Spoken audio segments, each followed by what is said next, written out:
ગ્રામ પંચાયત ચૂંટણી પહેલા ભાજપ ધારાસભ્યનો વિકાસ વાયદો. ધારાસભ્ય ભગવાનજી કરગઠિયાની મોટી જાહેરાત. સમરસ ગામને મળશે 10 લાખ રૂપિયા. Story report by Pratap Sisodiya, Maliya Hatina. Bhagwanjibhai Kargathiya, ધારાસભ્ય માંગરોળ.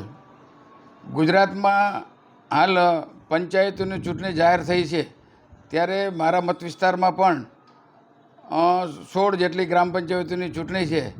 સરકાર દ્વારા જે ગ્રામ પંચાયત સમરસ થાય એને વિકાસના કામો કરવા માટે વધારાના 5 લાખ રૂપિયા ફાળવવામાં આવે છે. તેવી જ રીતે હું પણ મારા વિસ્તારમાં જે સમરસ ગ્રામ પંચાયતો થશે તેમાં વધારાને 5 લાખ રૂપિયા મારી ગ્રાન્ટ આપવાનો છું, જેથી કરીને ગામમાં શાંતિ રહી, કોઈ ઝઘડા ન થાય અને શાંતિપૂર્ણ ચૂંટણી થાય.